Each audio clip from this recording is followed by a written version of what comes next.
Hello everyone, welcome to Victor's Knowledge. This is Chinu Sharma, and if you're visiting my channel for the first time, please do subscribe to it. ਸੋ ਆਪਣੀ ਅੱਜ ਦੀ video ਹੈ ਕੁਝ important banking awareness ਤੇ MCQs. ਸੋ ਜਿਵੇਂ ਆਪਾਂ ਸਾਰਿਆਂ ਨੂੰ ਪਤਾ ਹੈ ਕਿ ਕੋਆਪਰੇਟਿਵ ਬੈਂਕ ਐਗਜ਼ਾਮ ਹੈ ਤੇ ਵੈਸੇ ਇਹ ਜਿਹੜਾ ਟੌਪਿਕ ਹੈ ਐਮਸੀਕਿਊਜ਼ ਨੇ ਇਹ ਐਕਸਾਈਜ਼ ਟੈਕਸੇਸ਼ਨ ਲਈ ਵੀ ਬਹੁਤ ਇੰਪੋਰਟੈਂਟ ਨੇ ਕਿਉਂਕਿ ਇਹ ਇੱਕ ਜਨਰਲ ਟੌਪਿਕ ਹੈ ਬੈਂਕਿੰਗ ਦਾ। ਇਹ ਆਲਮੋਸਟ ਹਰ ਐਗਜ਼ਾਮ ਦੇ ਵਿੱਚ ਦੇਖਣ ਨੂੰ ਮਿਲਦਾ ਹੈ। ਸੋ ਅੱਜ ਆਪਾਂ ਹੁਣ ਇਹਦੇ ਕੁਝ ਇੰਪੋਰਟੈਂਟ ਕੁਐਸਚਨਸ ਦੇਖਦੇ ਹਾਂ। So first step, the money a commercial bank needs to preserve in the form of cash, gold, bond before providing credit to their own customer. So ਕਹਿੰਦੇ ਕੋਈ ਵੀ commercial bank ਆਪਣੇ ਕਸਟਮਰ ਨੂੰ loan ਦੇ ਉੱਤੇ ਪੈਸਾ ਦੇਣ ਤੋਂ ਪਹਿਲਾਂ ਜਿਹੜੀ ਅਮਾਉਂਟ ਆਪਣੇ ਕੋਲ ਪ੍ਰੀਜ਼ਰਵ ਕਰਕੇ ਰੱਖਦਾ ਹੈ ਉਸ ਰੇਸ਼ੋ ਨੂੰ ਆਪਾਂ ਕੀ ਕਹਿੰਦੇ ਆ। ਸੋ ਆਪਸ਼ਨ ਹੈ CRR cash reserve ratio, marginal standing facility, statutory liquidity ratio, liquidity adjustment facility। ਸੋ ਇਹਦਾ ਸਹੀ ਆਨਸਰ ਹੈ ਆਪਸ਼ਨ 3rd SLR। ਨੈਕਸਟ ਹੈ ਇੰਡੀਅਨ ਗਵਰਨਰ RBI ਦੇ ਫਰਸਟ। ਉਰੇ ਤੁਸੀਂ ਯਾਦ ਰੱਖਣਾ ਹੈ ਵੀ ਵਰਡ ਕੁਐਸਚਨ ਐਗਜ਼ਾਮ ਦੇ ਲਈ ਤੁਸੀਂ ਇੰਡੀਅਨ ਵਰਡ ਦਾ ਧਿਆਨ ਰੱਖਣਾ ਵੀ ਉੱਥੇ ਤੁਹਾਨੂੰ ਸਿੰਪਲ ਫਰਸਟ ਗਵਰਨਰ ਪੁੱਛਿਆ ਹੋਇਆ ਜਾਂ ਫਿਰ ਪਹਿਲੇ ਇੰਡੀਅਨ ਗਵਰਨਰ ਬਾਰੇ ਪੁੱਛਿਆ। ਸੋ ਪਹਿਲੇ ਇੰਡੀਅਨ ਗਵਰਨਰ ਸੀ RBI ਦੇ ਸਰ CD ਦੇਸ਼ਮੁਖ। ਨੈਕਸਟ ਹੈ ਏਸ਼ੀਅਨ ਡਿਵੈਲਪਮੈਂਟ ਬੈਂਕ ਦੇ ਹੈੱਡਕੁਆਰਟਰਸ ਕਿੱਥੇ ਨੇ। ਸੋ ਇਹਦੇ ਹੈੱਡਕੁਆਰਟਰਸ ਨੇ ਫਿਲੀਪਾਈਨਸ। ਨੈਕਸਟ ਇਜ਼ ਜਨ ਸਮਾਲ ਫਾਈਨਾਂਸ ਬੈਂਕ, ਇਹਦੇ ਹੈੱਡਕੁਆਰਟਰ ਕਿੱਥੇ ਨੇ। ਸੋ ਇਸ ਬੈਂਕ ਦੇ ਹੈੱਡਕੁਆਰਟਰਸ ਨੇ ਬੈਂਗਲੁਰੂ ਵਿੱਚ। ਨੈਕਸਟ ਬਹੁਤ ਇੰਪੋਰਟੈਂਟ ਕੁਐਸਚਨ ਹੈ, ਕਾਫੀ ਵਾਰੀ ਐਗਜ਼ਾਮ ਦੇ ਵਿੱਚ ਦੇਖਣ ਨੂੰ ਮਿਲਦਾ। What is the sensitive index of the National Stock Exchange of India, also known as? ਸੋ ਜਿਹੜਾ ਆਪਣਾ NSE ਹੈ ਜਿਹਦੇ ਵਿੱਚ ਸਾਰੇ ਆਪਾਂ ਸ਼ੇਅਰਸ ਵਗੈਰਾ ਦੀ ਗੱਲ ਕਰਦੇ ਹਾਂ ਅਲੱਗ-ਅਲੱਗ ਕੰਪਨੀਆਂ ਦੀ, ਸੋ ਉਹਨੂੰ ਹੋਰ ਕਿਸ ਨਾਮ ਦੇ ਨਾਲ ਆਪਾਂ ਜਾਣਦੇ ਹਾਂ। ਸੋ ਨੈਸ਼ਨਲ ਸਟਾਕ ਐਕਸਚੇਂਜ ਨੂੰ ਆਪਾਂ ਨਿਫਟੀ ਵੀ ਕਹਿੰਦੇ ਹਾਂ।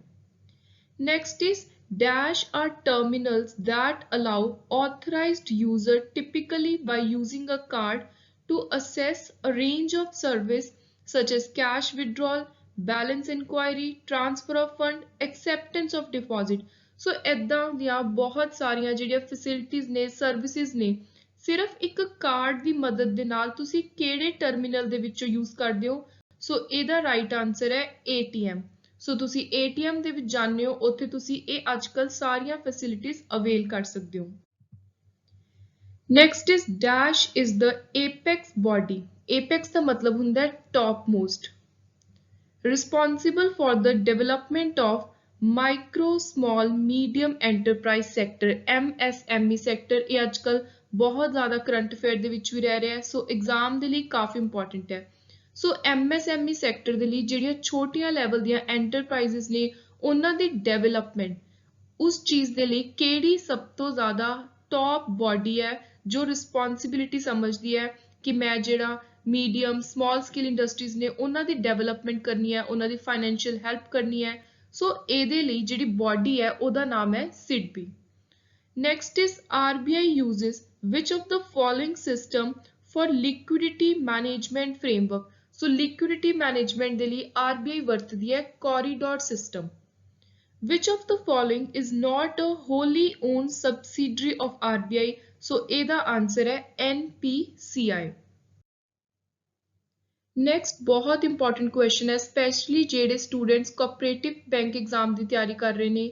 ਸੋ ਇਹ ਕੁਐਸਚਨ ਹੈ banks in rural cooperative sector are supervised by, regulated by। So supervision ਹੈ ਜਿਹੜੇ ਵੀ ਬੋਰਡਸ ਵਗੈਰਾ ਨੇ ਕਿਸੇ ਵੀ ਕੋਆਪਰੇਟਿਵ ਸੁਸਾਇਟੀ ਦੇ ਬੋਰਡਸ ਨੇ ਜਾਂ ਬੈਂਕ ਹੈ ਜਿਹੜੀ ਉਹਨਾਂ ਦੀ ਸੁਪਰਵੀਜ਼ਨ ਹੈ ਉਹ ਦੇਖਦੀ ਹੈ NABARD। ਪਰ ਜਿਹੜੇ ਰੈਗੂਲੇਸ਼ਨਸ ਨੇ ਜਿਹੜੇ ਰੂਲਸ ਨੇ ਵੀ ਉਹਨੂੰ ਚਲਾਉਣਾ ਕਿਵੇਂ ਹੈ ਉਹਦੇ ਲਈ ਜਿਹੜੀ ਰੈਗੂਲੇਟਿੰਗ ਬਾਡੀ ਹੈ ਤੁਸੀਂ ਇਹ ਫਰਕ ਯਾਦ ਰੱਖਣਾ ਕੋਆਪਰੇਟਿਵ ਸੈਕਟਰ ਦੇ ਬੈਂਕ ਲਈ ਉਹ ਹੈ reserve bank of India. Next is LAF ਦੀ ਫੁੱਲ ਫਾਰਮ ਕੀ ਹੈ। ਸੋ ਬੈਂਕਿੰਗ ਦੇ ਅੰਦਰ LAF ਦਾ ਮਤਲਬ ਹੈ liquidity adjustment facility.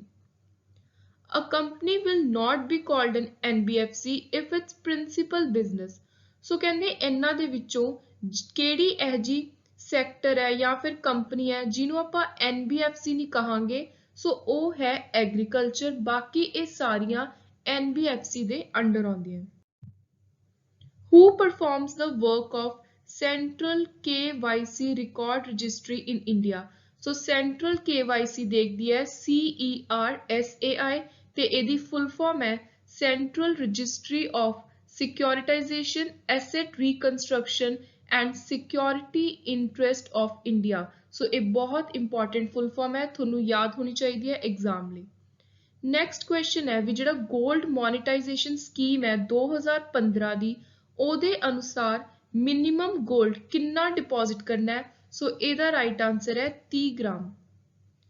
For which of the following bank type it is not mandatory to exchange mutilated ਤੇ defective banknote? ਕਿਹਦੇ ਲਈ ਜ਼ਰੂਰੀ ਨਹੀਂ ਹੈਗੇ ਐਕਸਚੇਂਜ ਕਰਨੇ? Small finance bank ਲਈ। The coins of 25 paisa and below are now termed as, बहुत important question exam ਲਈ। सो 25 पैसे तो नीचे वाले जो coins ने या फिर 25 पैसे ਦਾ ਜਿਹੜਾ coin ਹੈ ਹੁਣ ਉਹਨੂੰ uncurrent coin ਕਿਹਾ ਜਾਂਦਾ ਹੈ। ਏਸ਼ੀਅਨ ਕਲੀਅਰਿੰਗ ਯੂਨੀਅਨ ਇਹਦੇ ਕੁੱਲ ਕਿੰਨੇ ਮੈਂਬਰ ਨੇ? ਸੋ ਇਹਦੇ ਮੈਂਬਰ ਨੇ 9। CISBI portal is owned by, ਸੋ ਇਹ ਜਿਹੜਾ ਪੋਰਟਲ ਹੈ ਇਹਨੂੰ RBI ਓਨ ਕਰਦੀ ਹੈ ਤੇ ਇਹਦੀ ਫੁੱਲ ਫਾਰਮ ਬਹੁਤ ਇੰਪੋਰਟੈਂਟ ਹੈ central information system for banking infrastructure. Dash is used by banks to meet their temporary requirement of cash mainly overnight। ਸੋ ਜੇ ਤੁਹਾਨੂੰ ਬਹੁਤ ਜਲਦੀ ਇੱਕ ਰਾਤ ਦੇ ਅੰਦਰ ਅੰਦਰ ਕਿਸੇ ਬੈਂਕ ਨੇ ਆਪਣੀ ਕੈਸ਼ ਦੀ ਰਿਕੁਆਇਰਮੈਂਟ ਪੂਰੀ ਕਰਨੀ ਹੈ ਤਾਂ ਉਹਦੇ ਲਈ ਜਿਹੜੀ ਫੈਸਿਲਿਟੀ ਵਰਤੀ ਜਾਂਦੀ ਹੈ ਉਹਦਾ ਨਾਮ ਹੈ ਕਾਲ ਮਨੀ।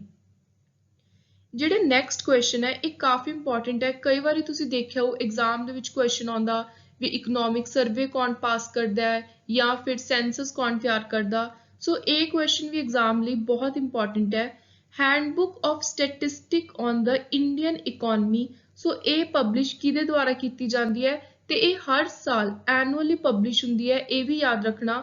ਸੋ ਜਿਹੜੀ ਇੰਡੀਅਨ ਇਕੋਨਮੀ ਦੇ ਸਟੈਟਿਸਟਿਕ ਨੂੰ ਲੈ ਕੇ ਇੱਕ ਹੈਂਡਬੁੱਕ ਹੈ ਉਹ RBI ਤਿਆਰ ਕਰਦੀ ਹੈ ਹਰ ਸਾਲ।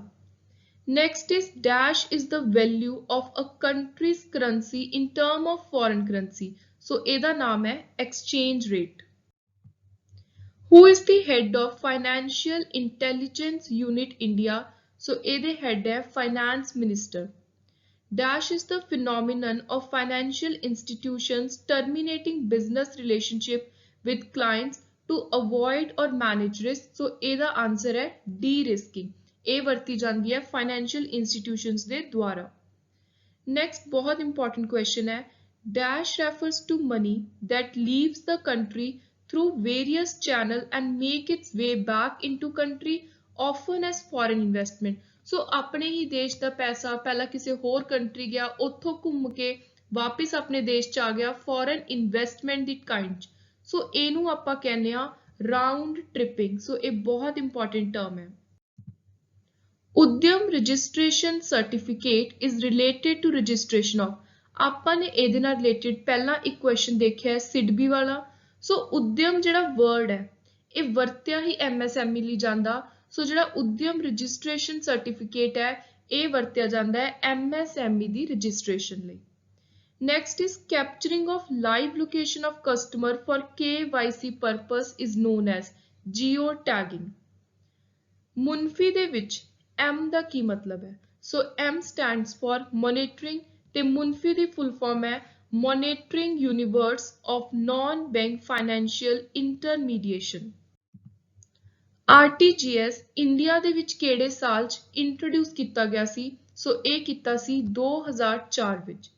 Next very important question negotiable instrument act ਇਹ ਕਿਹੜੇ ਸਾਲ ਵਿੱਚ ਇਨੈਕਟ ਕੀਤਾ ਗਿਆ ਸੀ? ਸੋ ਇਹਦਾ ਈਅਰ ਹੈ 1881। Which of the following technology is used for digital toll collection? So ਇਹ technology ਹੈ NETC। ਰੂਪੇ ਕਾਰਡ ਨੈਟਵਰਕ ਇਹਨੂੰ ਕੌਣ ਮੇਨਟੇਨ ਕਰਦਾ? ਸੋ ਰੂਪੇ ਕਾਰਡ ਨੈਟਵਰਕ ਨੂੰ ਮੇਨਟੇਨ ਕਰਦੀ ਹੈ NPCI। ਮਿਬਰ overnight Mumbai interbank outright rate is announced by, ਸੋ ਇਹਨੂੰ ਅਨਾਉਂਸ ਕਰਦੀ ਹੈ FBIL। ਸੋ ਲਾਸਟ ਕੁਐਸਚਨ ਹੈ ਸੈਂਚੂਰੀਅਨ ਬੈਂਕ ਆਫ ਪੰਜਾਬ HDFC ਦੇ ਵਿੱਚ ਕਿਹੜੇ ਸਾਲ 'ਚ ਮਰਜ ਹੋਇਆ ਸੀ, ਮਿਲਿਆ ਸੀ? सो ਇਹਦਾ ਰਾਈਟ ਆਨਸਰ ਹੈ 2008। So this was all about our important MCQs on banking awareness. I hope you liked the video. Keep supporting Victor's Knowledge. Thank you and good luck.